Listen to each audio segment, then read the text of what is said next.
thank you for having us here today. We've presented this a couple times, and it's just, I mean, the conversations that have sprung up around it have just been so lively, and I just think it's a topic that's very much in the zeitgeist. And I mean, just this week, as we were working on kind of pulling in some new stats and stuff, there are 2 new books that have been published about this topic. One by Arthur Brooks, who writes for The Atlantic about finding meaning in your life. Another one by I think it was a geneticist about like how we've developed the way we are, and it's about intimacy. You gotta get a little closer, I think. Is that? It does come on. That's fine. So anyway, it's just a prominent topic, very much top of mind. So we're happy that you guys joined us today. So a little bit about M&C. We've been around a little over 30 years. Merritt and I purchased the company from Bob Merrigan about 11 years ago. We both worked there 20 plus years. Always started out as very data driven. We were a direct marketing kind of generalist agency initially, and then we kind of focused our niche on nonprofits, just to have a niche in the market, and that was kind of the lion's share of our clients, and it's turned out really well. So kind of a lot of the things that kind of became very vogue or very like, oh, we're data, like it was a big deal, that was kind of always our wheelhouse anyway. So these are some of the folks that we work with and for. We refer to ourselves as channel agnostic. So we don't come in and say, oh, we're digital people and we're gonna give you a digital program because that's what we sell. So we kind of look at your situation, your communications challenges, and then kind of build a very bespoke, tailored plan around that. And we work on copywriting, web development, some folks we just work with strategy on. It kind of runs the whole spectrum. So, and it's regional people, national nonprofits all across the country. And so we want to keep this really interactive. So if you guys have questions or you want us to elaborate on something, please stop us. And also, it's a pretty chunky presentation. We have like 45 minutes. So we're going to cruise through it. But we will give you a copy of the presentation afterwards so you've got it. And you'll have all the stats and all that stuff. And we'll stick around, too, if you want to chat us up. OK, here we go. All right. So me being more, I think, in the academic space than Monica, I tend to always go to like, what is the scholarly research on this topic?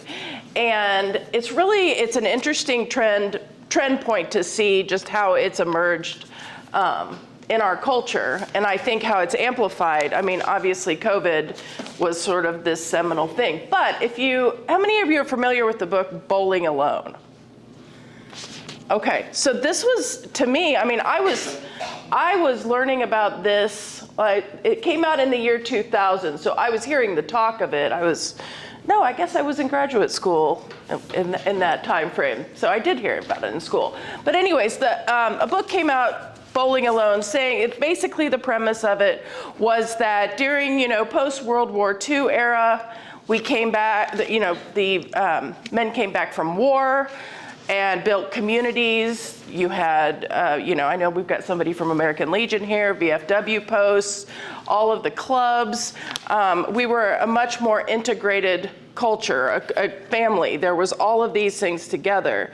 But as the years got on, it was kind of this bowling alone thing. There were no longer, bowling leagues were not like a thing. It was just, a metaphor for where we are in our culture, where people go into their homes, they go to their respective rooms, and not even in the year 2000, but you think about it now, how this is amplified, they go on their screens, right? Everybody's in a different room on screens or multiple screens. So, oh, sorry. Well, actually, go back just for a second. So basically what this book says is that social bonds are the most powerful predictor of life satisfaction and how the loss of social capital is felt in critical ways, acting as a strong predictor of crime rates and other measures of neighborhood quality of life and health. So all the research we're going to show you subsequent to this is agreeing, is really playing this out. And this is a stat that I found. I read this we talk about things being in the zeitgeist. This is Scott Galloway. I mean, have you guys follow Scott Galloway in anything? He has the Prof G podcast, and he's recently written a book called Notes on Being a Man. And this is from that book. But these are some of the top Google searches, and you can see how it's gone up from 2015, even like it was post or pre-pandemic, to where we are now. And these are aggregated just Google searches. So where to make friends, feel lonely. You know, of course it spiked in 2020, but it really never went back to previous levels after the pandemic. And then I think this is kind of the crux of the conversation today, and the role of business and nonprofits and how you can begin to kind of address the situation, but do it in a way, I think, as a business, in a way that makes sense for your teams and your employees and your bottom line. And in a nonprofit, how you can begin to address this in a way that also can be woven into your stewardship plans and your fundraising plans. So it's a very much a win-win situation. But you can look, this is what I'm referring to mostly, is this where to meet people. So people are just, you know, I think the social anxiety that so many younger generations are feeling now, they aren't equipped with the skills that I think so many of us that are like in Gen X and beyond maybe take for granted, that you just learned because you were in school and it's the kind of stuff that you did. So this is the kind of stuff that we're going to talk about today, and how all these things, you know, business, nonprofits, academic institutions can kind of work together to address this situation for the benefit of everybody. Yep. So just some key research, and I'll just sum it up because we're going to get to the tactics of how you kind of solve for this. Effects of isolation and loneliness can have a even greater impact on mortality than other risk factors like smoking, alcohol consumption, or high blood pressure. So you can see isolation, we are human animals. We are meant to be connecting. This is the U.S. Surgeon General. Yeah, and I don't know if you guys saw this. They said that actually the effects of loneliness and isolation were equal to smoking 15 to 20 cigarettes a day. So I mean, it's the impact on your health. It's kind of like, you know, then it was like being sedentary is the new smoking, and now I think like loneliness is the new sedentary. You know, it kind of moves on all these determinants of health. So it's pretty serious. Yep. Research. We have a question. Did you have a question? Just a quick question. When talking about loneliness, is there something in your all's research that has defined what that means per these statistics? I think every study defines it differently. I do know that it is self-reported loneliness in most cases. It is not conflating it with like a clinical anxiety and depression, which may also be part of it, but this is self-reported loneliness. So this is as individuals feel. I feel. Exactly. Right. It's not a clinical psychological state. Right. So 1 in 5 employees worldwide feel lonely. That statistic goes from 1 in 3 to 1 in 6, but so, yeah. Loneliness at work matters more than we think. This is what I wanted to write down so you guys would hear it. If you are lonely, if you have self-reported loneliness, you are 5 times more likely to miss work. You have higher healthcare costs, lower productivity, higher turnover, reduced cognitive function, reduced innovation. So it isn't just a feel-good employee program, or for nonprofits, just something extra. It speaks to the core of commerce and functioning as a business, but it also speaks to the core of just what we need as humans to survive. And I promise you, this is a very, to go through all of this just feels like, great, I feel even worse. Thanks for starting my morning like that. I promise you we're getting to the what the hell can we do about this? I bring the sunshine later on. Okay. All right, so this is the World Health Organization. You know, they have taken it on. There's a whole report on this, and I encourage you to go dig into these sources. Each of these sources had full white papers, which I'm sure you're going to want to spend your weekend going through and reading all about this. But you can see the impacts of having community, like how it ladders up to society, community, and individual relationships. So, but it starts here, right? It starts with individual relationships. I have a 22-year-old daughter. Her entire high school experience was online, and it was during COVID, and we did the best we could, and it was so sad because her and her friends would drive up to the high school and park their cars and sit on the top of their cars and like craving human contact, but it is something that must be addressed. So, Oh, that's you. okay, this is another study from Harvard. You know, we're starting to get into the solutions, y'all. You know, basically, they talk about what's causing it, reaching out to family or friends, learning to love myself, learning to be more forgiving of others. And then this one caught my eye, finding ways to help others. And I think that's really where nonprofits have an incredible opportunity to solve for this societal issue. And I think also that find ways to help others kind of and I think this is kind of, you know, I think sometimes older generations, and we are painting with a broad brush on some of this stuff, but I mean, you know, it's just like, well, go out and take a walk, go, you know, do something.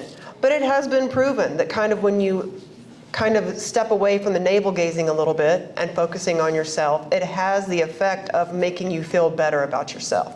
So, you know, where do we go in our communities to do those sorts of things? Nonprofits. So that's kind of what we're going to Kind of like that thing where it's like, you know, you get down to it and it's like, yeah, you'll feel better if you exercise, and it works, and then it sort of makes you mad that like, yeah, the basics still work. Great. Okay. So This was yours too. yeah. Forbes is basically reporting that nonprofits, and I think that when you talk about like Gen Z and the younger generations, there is a great sense of there are challenging things having kids in this generation that are coming of age. There are challenging things in their rearing, but there are wonderful things about them too. And I think that there is a real sense of justice in them. So this article from Forbes, nonprofits must adapt to engage younger donors who seek transparency and tangible impact. Unlike older generation, they are values-driven and motivated by results, not legacy. Organizations should build relationships through meaningful experiences like volunteering.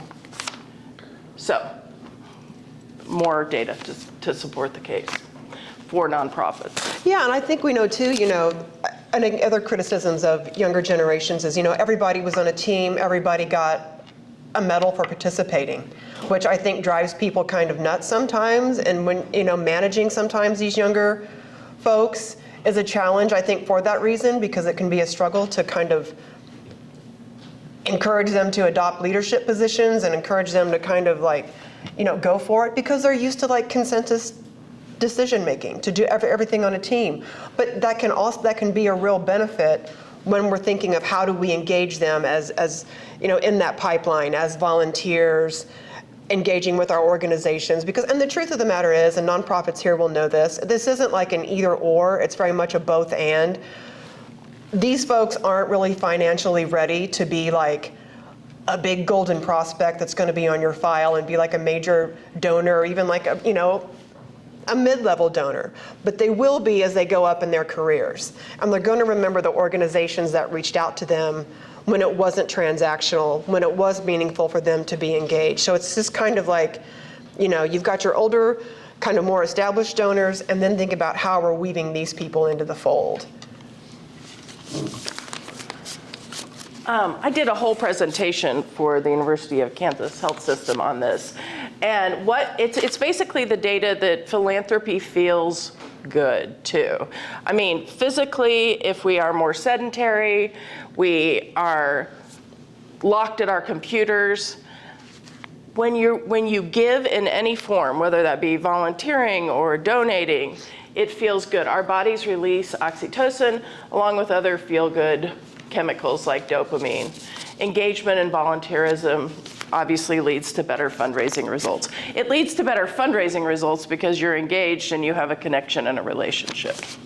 You know, and this is kind of when we were working with our clients around the pandemic, and they were like, oh, we feel so bad asking people for money when these are such hard times and everybody's going through their own thing. And our strategy was the exact opposite. We were like, people feel really helpless. They want to do something where they have some agency to solve a problem, to to be doing something for other people, and they're locked in their little living room, on the second bottle of wine that week, and they just have to figure it out. But it was like, so yeah, we saw fundraising jump. It did, and it was across very the board. counter. People were very nervous, but the organizations that trusted us had great results. So it was really kind of opposite of what you would think, but it goes back to that principle of the helper's high, I think. So we've been talking about this kind of broadly throughout the presentation, but I think nonprofits are uniquely poised to address all of these issues. Address isolation in creative and meaningful ways, and like I was saying, position all of these as benefits to donors and volunteers. And the thing that's cool is like it can be nonprofits of any size. These sorts of ideas that we're going to share today, they can be very modest and not even be like another line item on the budget. Or it can, and it can go to the total opposite end and be, a big great party or whatever it is that you want to do.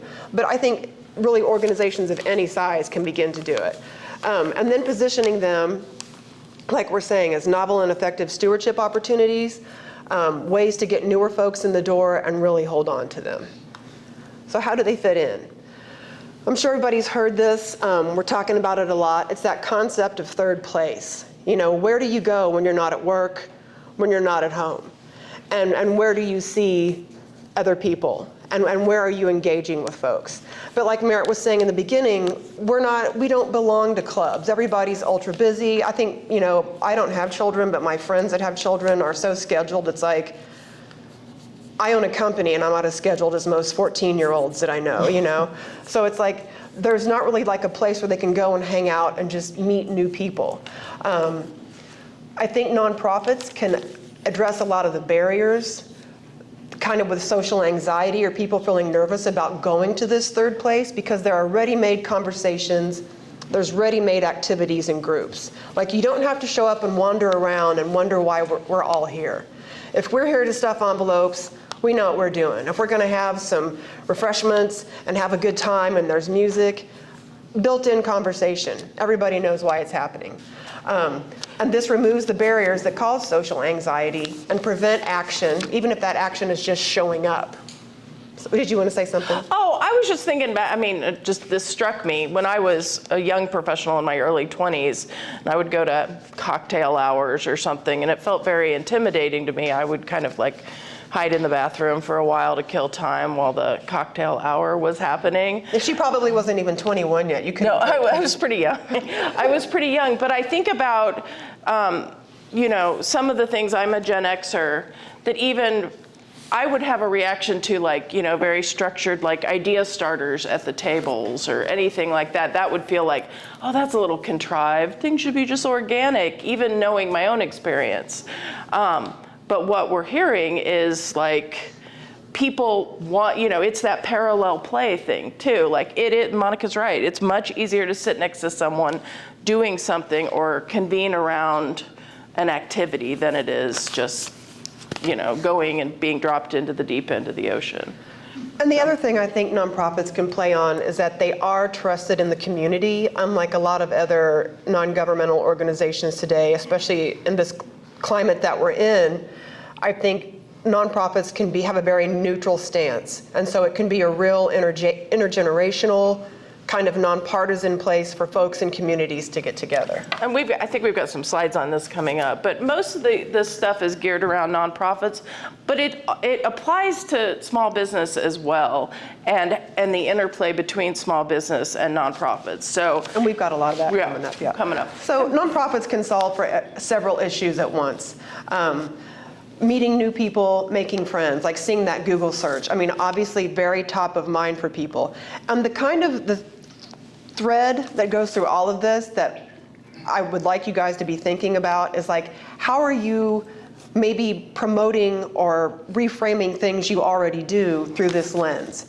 Like, if we know this is an issue for people, if you're going to have, a fun event at Chicken and Pickle, or if you're going to have some kind of volunteer engagement thing, do it through this lens. Start messaging things that way. And you don't have to do every single thing, but find places on your calendar, or like, if you're a business, if you're going to have some kind of team building sort of thing, think about kind of framing it this way. Sense of purpose and meaning, that Arthur Brooks book that I was talking about. I can't think of the title of it. I'll find it and I can email it out later. But it's all of these things. It's like, water, water everywhere and not a drop to drink. We've got all of this stuff, but people are still feeling very hollow and very sad.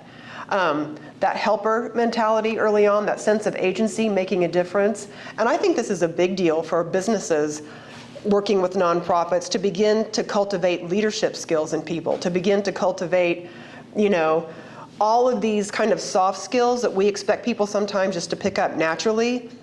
I'm not dogging my team. That's not what I'm doing at all. But it's just generational differences. You can see that sometimes they need a little nudge. It's not kind of like, Merritt and I talk about, we just dove in with, the deep end of the pool. We were excited to do it. There's a lot of hesitancy, I think, if leadership isn't kind of creating these opportunities, and I think partnerships with nonprofits can do it. I was going to put a pin in just 1 second.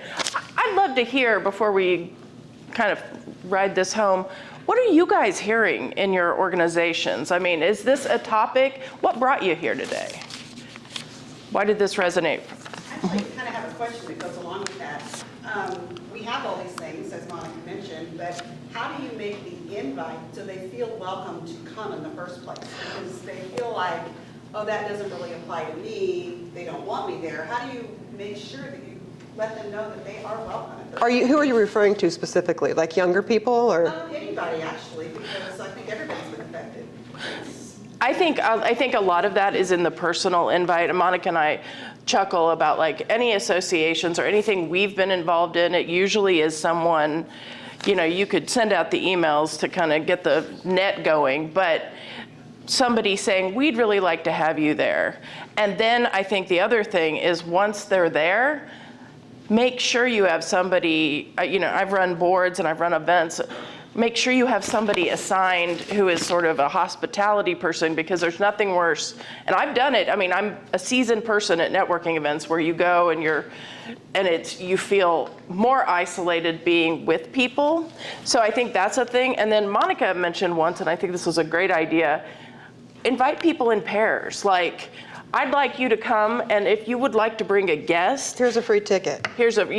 Because then if they've got a buddy, they're much more likely to come. So. And I think also, she's kind of hinted around at this, but like deputize people. Yeah. I think, and there's nothing better than a third-party recommendation. If you're going to pick a restaurant or something, you're not going to the restaurant where they're like, we're the best ever. You're going to Yelp, where it's like, people, it's, they're not being paid, it's not on the company website. So I think if you can kind of deputize members or people to let them come in, and also we're going to kind of get to this later, but I think sending out like networking tips, saying, here's the structure, here's what it's going to be. And like Merritt was saying, I really don't like that kind of stuff. It's not my thing as someone in my generation, but I think younger people, when there's kind of a run of show, and it's like there's going to be this structure, there's going to be this thing, and again, I don't want to be offensive, we're painting with a very broad brush like we're talking about here, but I think some of those things are helpful. And as you're sharing content, find other sources and ways to say, top 5 icebreakers, or if you walk into a room and you don't know anybody, here's the 3 things you can do. And you can find that material online in like a 2-second Google search, Yep. Anybody else have any? Yes. I think for us, for Meals on Wheels at Lee's Summit, we have 150 plus volunteers that we recruit, and we're really emphasizing their impact they make on the lives of seniors and oh my gosh, their yes. isolation. But we don't emphasize really in recruiting those volunteers the benefit for them. For them, and yeah. That's the value, I think, for us. Yeah. Yeah. My son lives in a building that has a lot of elderly folks in it, and they're doing much more intentional socialization. And it's interesting, he's 25, but it's as rewarding to him as it is the older folks. Like, they're doing like bingo and hot cocoa, and just simple things that cost $10-20. It's not a big thing, but the reward you get back. And I think for your volunteers, all the research showing that like the indelible impact they're having on others. I mean, oh my gosh. But that's what I mean. So it's things that are already happening and just would be like a tiny tweak in how you're reaching out. And if you're looking to increase volunteers, I mean, people that are looking for that specifically, would really be potential to increase it. So how do you begin to position your nonprofit as a third place and weave it in? Good segue. Unintended. First, decide what your end game is. I think, it's kind of that, reverse engineering, like decide where you want to be, then kind of work back from that. So do you want to employ these principles as a part of stewardship, like for current donors? Are you trying to grow your file? Is it divide programmatic opportunities? To do something really novel and get visibility in the community, like as a PR opportunity? Or, and there's nothing wrong with just being 100% good guy and just doing this because it's the right thing to do and just kind of seeing what kind of effect it has on your organization. One of the ways this really started, this whole presentation is kind of a spin-off of a stewardship presentation that we did. So it's really strong, and this is kind of granular. We don't get too super into this, but if any of you have a monthly giving program or you're creating giving groups from mid-level donors, this is a great way to begin to use this language around those groups and to kind of cultivate folks at different levels and provide some of these things as benefits and in whatever way is And even, helpful, even among employees too, we give, as part of our employee packages, we do two things. We give a wellness stipend, and we also give them free membership in associations of their choice, one or two associations. So we're encouraging that from our end too. Yeah, and I think just a few things to remember, you can't be all things to all people, and if everybody's special, then nobody's special. But it really is, you have to kind of make people have that feeling, when you're doing things, and what is it about your organization that is unique and that folks are going to find these opportunities, and it's like a low barrier way to participate.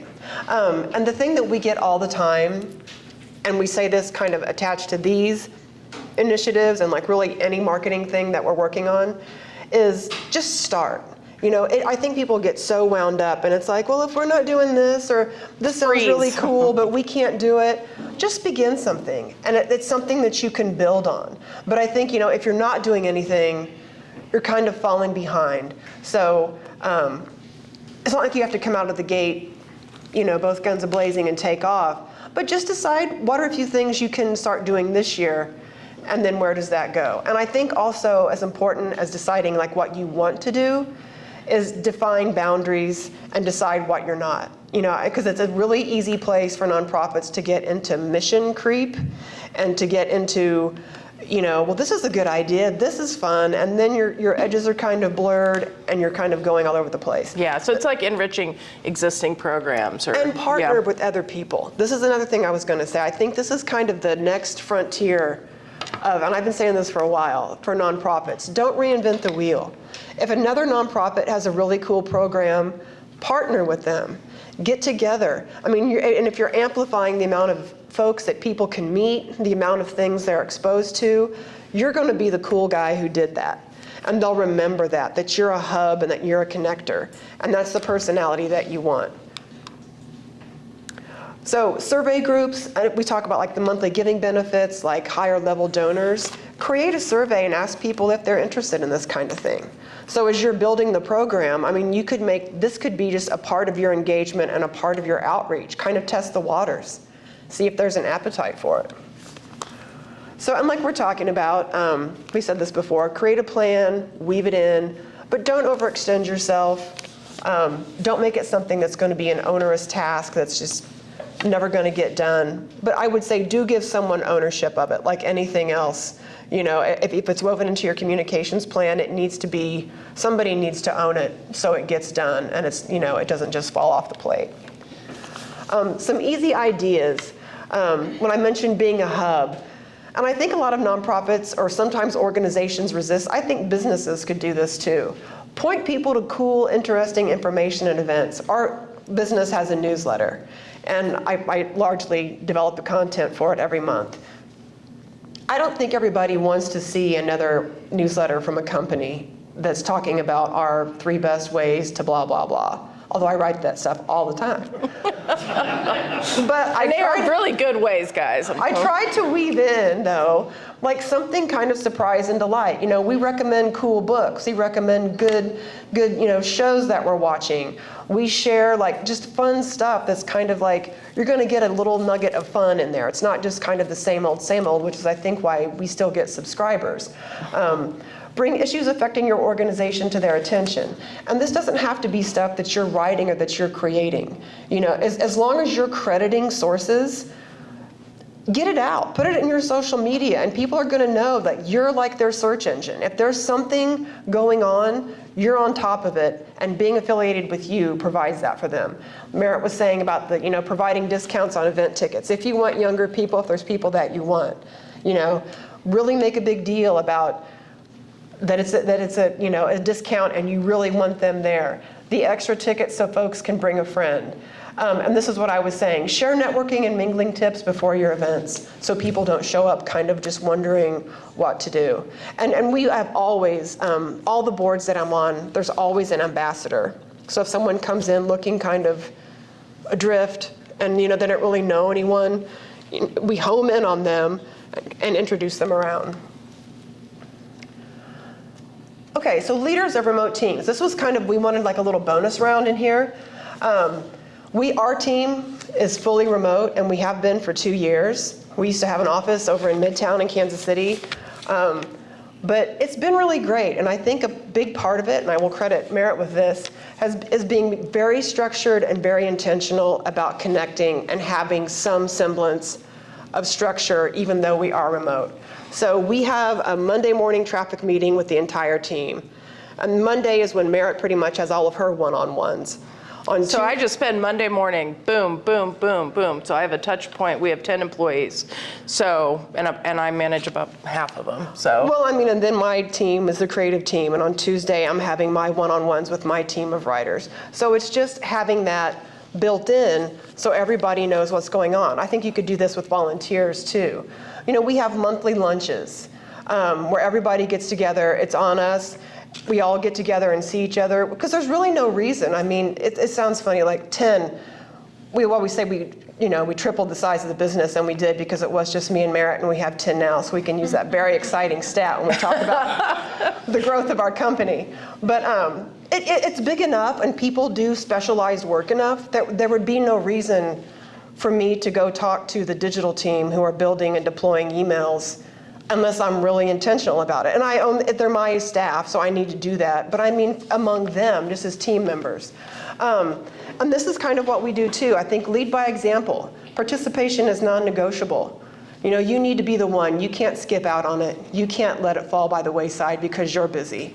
And make it fun. This is what we always talk about too. I think, and I'm just gonna, this tough love for nonprofits here. I think sometimes nonprofits get like, oh, we're going to have a party, and we're going to do the thing, and we're going to have a gathering, and you show up, and it's like a stale box of crackers and some Hy-Vee cheese, and there's no music in a cavernous, big event. It's like, make it something people will show up for. And I'm not saying you have to spend a bunch of money, but take your speaker, turn on some tunes. Make it a little bit lively. Have something planned so there's some interaction, because people aren't going to make the effort for something that's not fun. And if they show up once and it's not their thing, they won't come back, nonprofit or not. Yep. This, I think, is the way we do this as well. Develop systems and projects that require collaboration.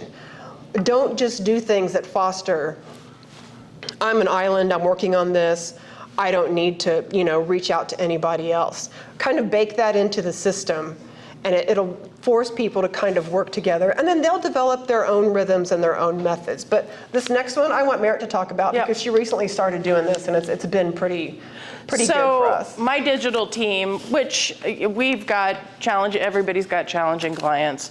I could just tell they were getting a little worn out, and it could have been the isolation or the loneliness or whatever. And I have a good friend, her name's Sammy Aaron, and she is the founder of The Resilient Activist. and she does resilience training. So we went and did resilience training, and she gave them a lot of tools for things like, if you're feeling frustrated, or go take a 10-minute walk, and how to breathe, and all great tools.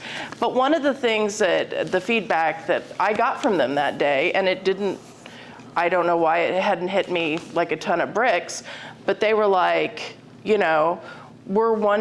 do this one aspect of it, but sometimes we never hear about the outcomes of the work that we do. So if they build an email, how do they know if the fundraising was, they doubled the fundraising? They don't, it's not that they think I solely doubled the fundraising, but they want to be part of the good news. And I was like, I'm the one who's hearing all the victories, and I do my best just to kind of, when I think about it, catch as catch can. So again, structured it. We have a Slack channel where, they talk all day long. I go into the everyone and I go, hey, here are like the 5 key victories. They're not comprehensive. I might miss one week and pick it up the next week, and it encourages them also to share what they felt were their personal victories, or shout out to a colleague.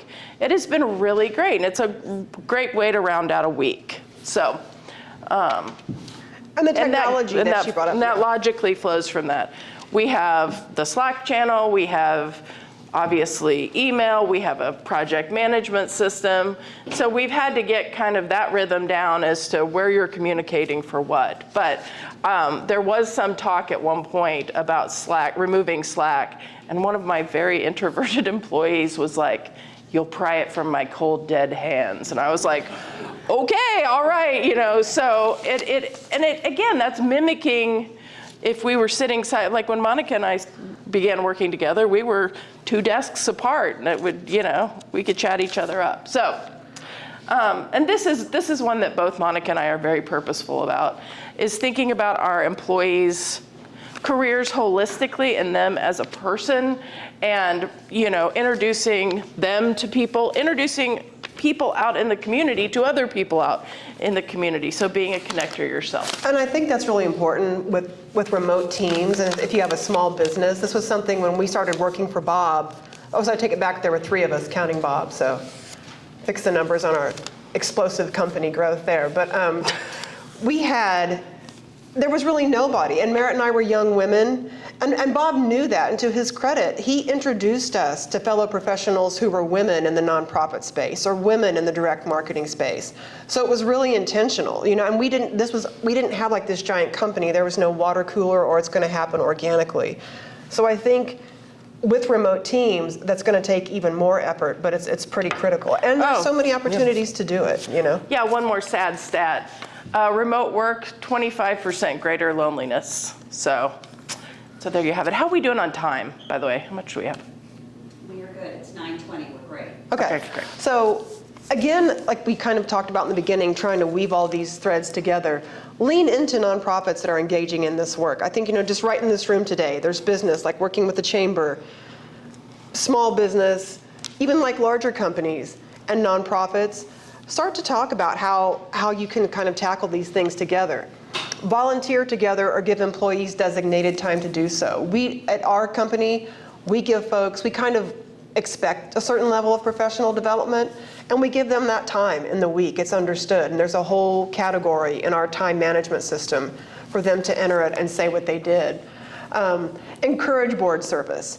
And I think we're going to get into some of that later on, but I think it's an incredible way to develop leadership on, and they could be on a committee if they're young. Maybe there's like a junior committee that they can get started on and then advance to the board. But I think, especially with younger employees, 2 things that will set you up for success is to be very explicit about what you want them to get out of it. Because I think if you just say, hey, you do marketing, I think you should go be on the marketing committee at, XYZ nonprofit. If they don't know kind of what they're going or what kind of the objective is or what you're expecting out of it, you're kind of setting both of you up to not succeed. So I think just, create something where you both know what it is, and create a feedback loop to discuss what they're learning and how it's helping them in their career and what they're doing at your company and how they're applying these things. Because unless they're asked or they're kind of challenged to do so, they're not going to always make those connections. And it might be something that pops up, hopefully, on down the line, but you can kind of accelerate that process, I think, by having those conversations. Remote learners. Again, I'm going to let Merritt take some of this later on, but again, get involved with nonprofits. Engage with your community. Take advantage of those professional development opportunities. It's kind of that same principle. And Merritt is right now, she's taught online courses. She's taking some online courses right now for in another discipline. So why don't you try to take up some of those? Yeah, so I think like in terms of the take it off, I think the tendency is to just, settle into whatever is. You do have to be purposeful. I'm in a master's program for clinical counseling, and it's a lot of, the students came in, we did have an in-person, and they came in and they said, "Are you our professor?" And I was like, "No, I am a professor, but not your professor for this class."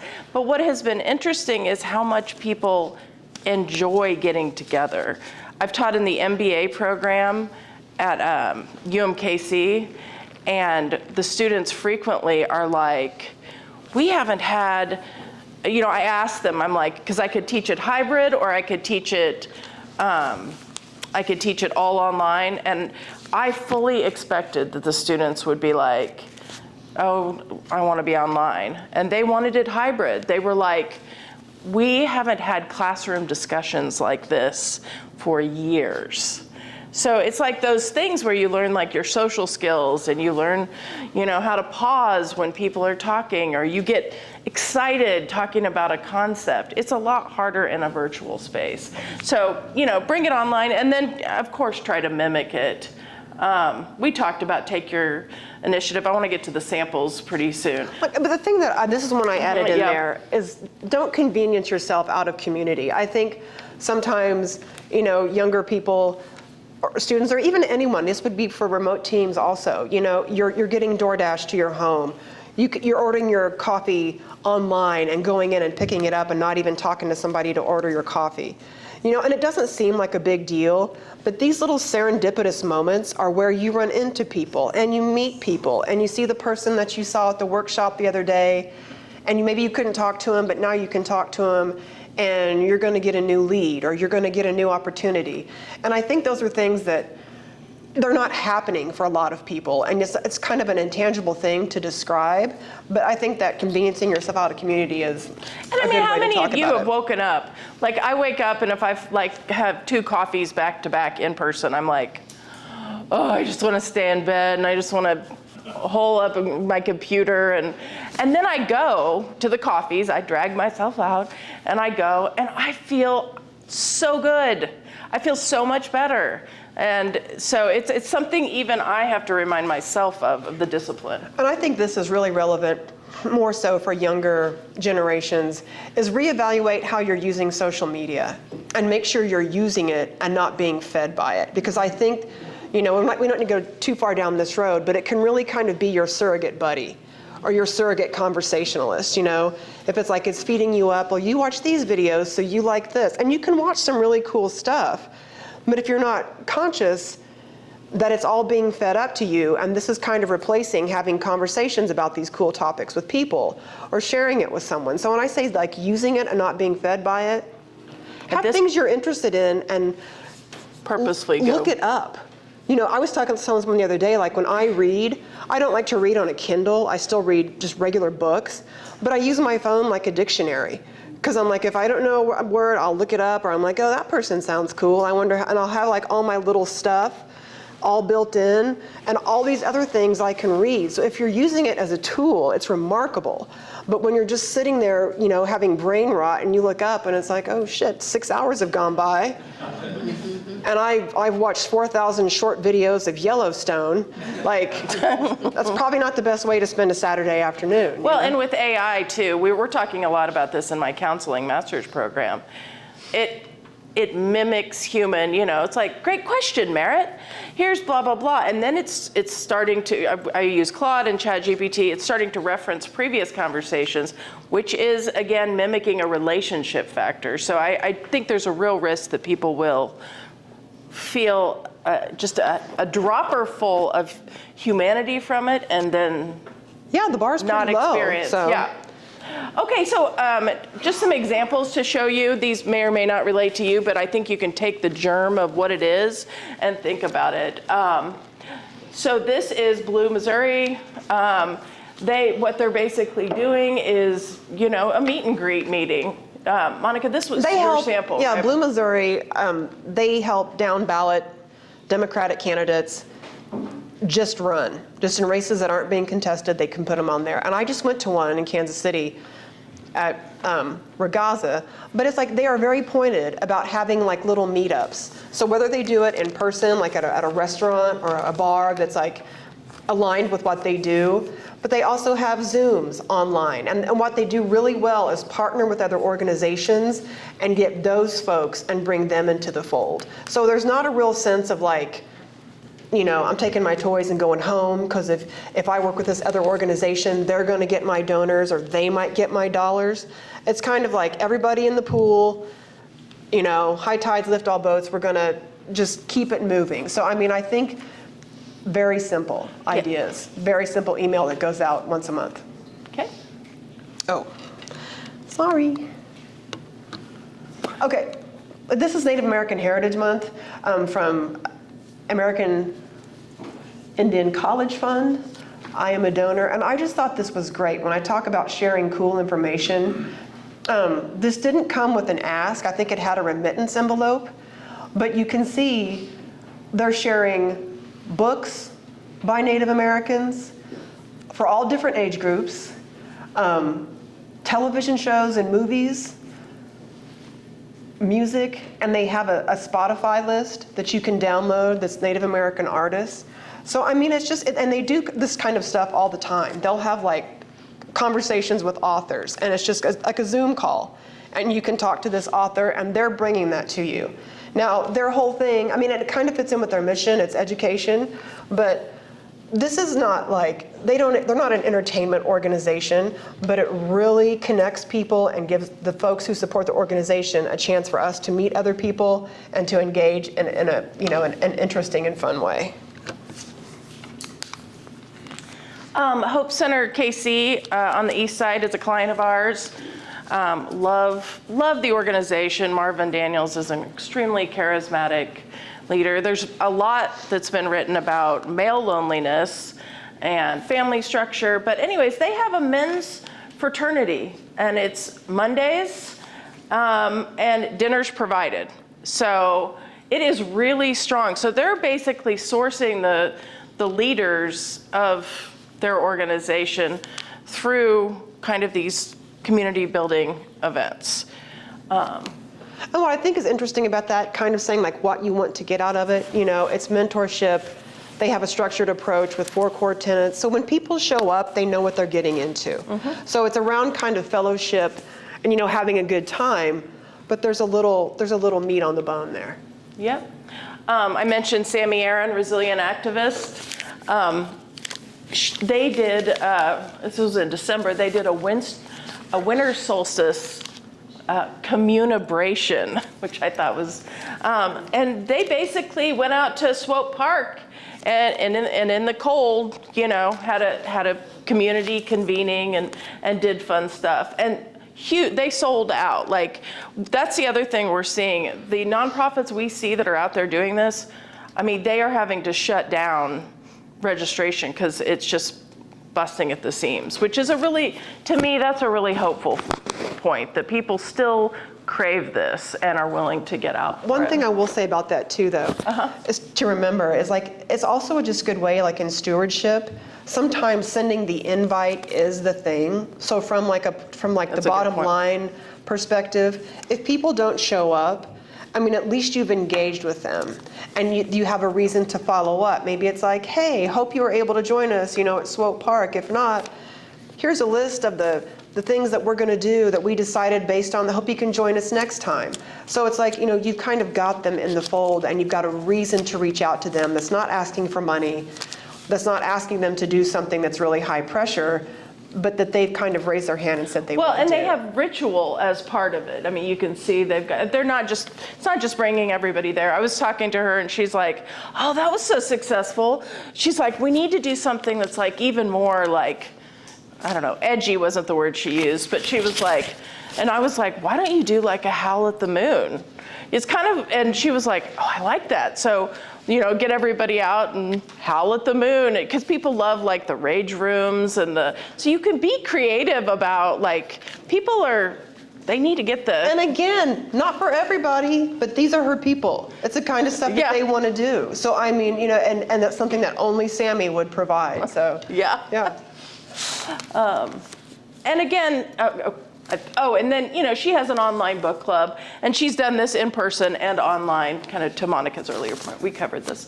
Nonprofit Connect, we're involved with that organization. They have a young cohort, and it's been really interesting just from a sociological perspective, because the organization proper is pretty, I don't want to say, it's pretty structured, but they let the young group kind of self-govern and self-communicate, and I think that they do a great job of it. Like they have events that are low cost or no cost, and it's not mutually exclusive, so they want the older people there too. But generally, I mean, like, look at this. I would never see Nonprofit Connect do something called, the photo dump. I know that's what the young people call it. It's in their social. So I hats off to them, really. And they're doing stuff. They're doing tours. They're doing experiential stuff. This is another client of ours. Giving Grove supports small community orchards that provide free food to the neighborhoods where they're grown. So they do all these things, and I work with the director of marketing, and she calls them fruit tree nerds, all the people that do this stuff. But they love these kinds of things, and they share recipes. So they made like traditional wassail, and using the stuff from the orchard, like depending on what you grow, you could adapt it depending on do you have berry brambles, do you have apples, like what do you have? But it's just another way to come together that's really unique. Again, very much the personality of your own organization. Yeah, I have a friend who's over at Canby's, and they're doing jam classes. They're about to start home economics classes, which I think is just charming. So this is kind of the germ of when I was doing research for this, of the kind of the interplay between nonprofits and business. So I'm not going to read the whole thing to you, but there's no better way to understand your strengths and discover where you belong than to volunteer in a nonprofit. That's probably the great opportunity for the social sector, and especially in its relationship to business.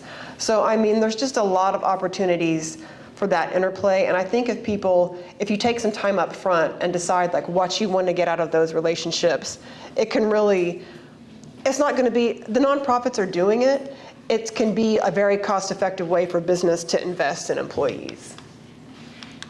Yeah, I think we're going to have to roll through that. Yeah. So these are some of the folks that we talked about. We talked about all these things before, but if you want to hear more about these authors or these writers, we can share it with you. Yeah, I think we covered that.